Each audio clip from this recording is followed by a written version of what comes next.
Chapter 1. What is digital detox? In this video, we'll talk about what is digital detox. Activities such as yoga and meditation are gaining more prominence because they help people to attain inner tranquility.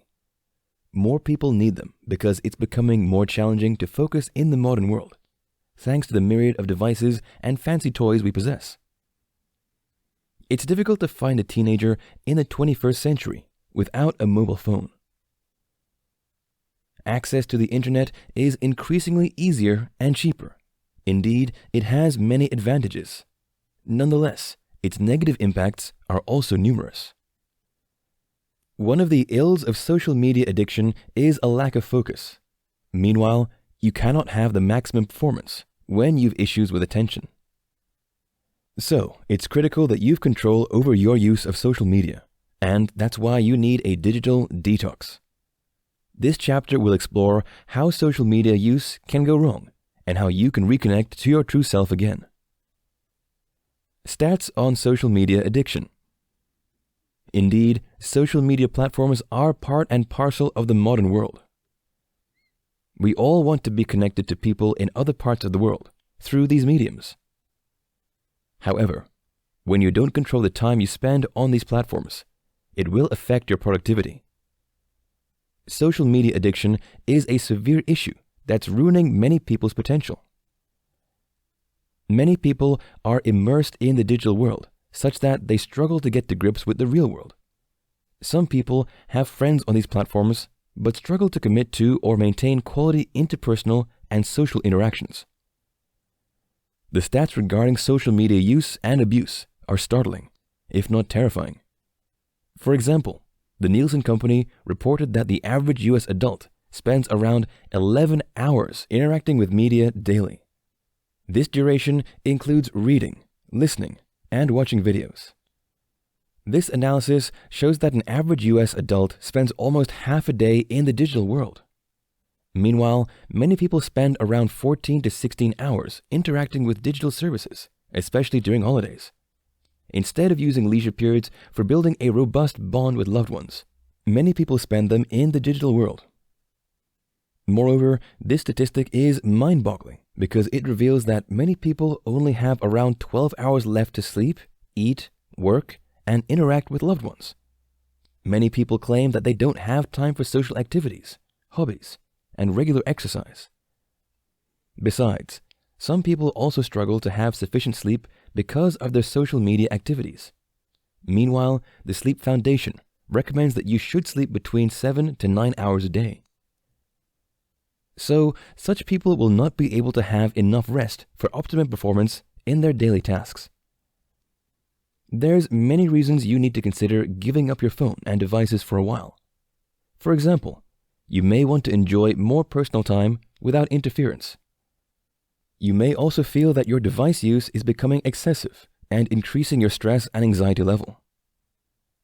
According to a poll conducted by Common Sense Media, 50% of teenagers admitted that they were addicted to their mobile devices. This report also revealed that 78% of the respondents check their digital devices every hour. The dark side of social media.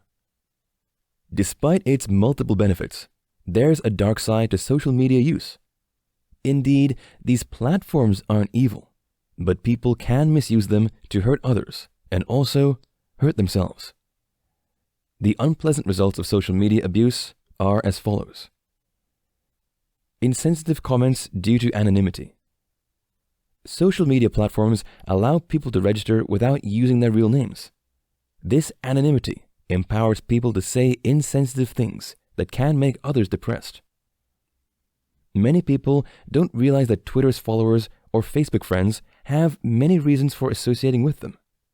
Some of these people you meet online don't care about you or how you feel. Many people say things online that they will never dare to say to you in a physical interaction. Body shaming.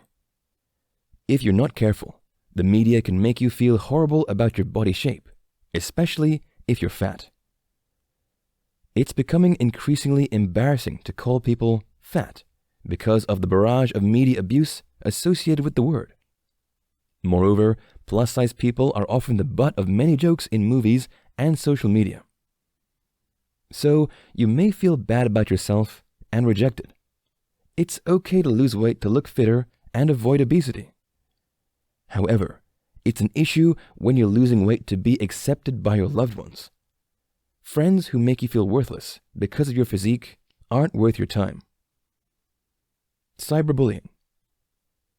If you've been a victim of cyberbullying, you'll never be a party to it. It can be devastating to be the target of numerous verbal attacks from different people around the world. It can ruin the individual's self-esteem and lead to suicidal ideation. Unfortunately, many people face several backlashes online every day because of one reason or the other. The margin for error is slimmer in the modern world thanks to many destructive critics out there. They prefer to humiliate you rather than help you grow. Social comparison. Social comparison is inevitable when you're exposed to many extravagant people who like to display their wealth on social media. Unfortunately, many celebrities are fond of this ludicrous behavior. They forget that many people aren't enjoying the same privileged positions. Some of them do it in the guise of motivating others not to give up on their dreams. Nevertheless, these images paint a picture of life being devoid of happiness without luxurious lifestyles to many people. Meanwhile, this perception is a vague assessment of the meaning of life. Digital detox to the rescue. Based on the DSM-5, mental health experts don't regard tech and device overuse as a mental disorder. Nonetheless, it's evident that it's a behavioral addiction that can pose psychological, social, and physical health problems. So, you need to regulate the rate of your interaction with the digital world. You need a brief period when you refrain from using tech devices such as tablets, computers, television, video games, and social media. This process is called digital detoxification. Digital detox is a practical method of focusing on real-life conversations and interactions without distractions. Therefore, you need to ensure that you don't use digital devices excessively, such that you become addicted to them. You must not lose control over your life. However, it's easy to allow other people's influences to affect you through the media. You can only determine the people who have access to your life, but you cannot decide their impact. Therefore, it's crucial that you limit your exposure to negative influences by using social media responsibly. An essential step in the digital detox is to realize that you've a problem you need to solve. You don't have to wait until you're battling depression or anxiety before you act. Besides, it's a sign of maturity and taking responsibility when you've control over every aspect of your life. Your digital services shouldn't be an exception. Note that digital detox goes beyond determination. You also need to be skillful about it. You'll learn the techniques of effective digital detox in subsequent chapters.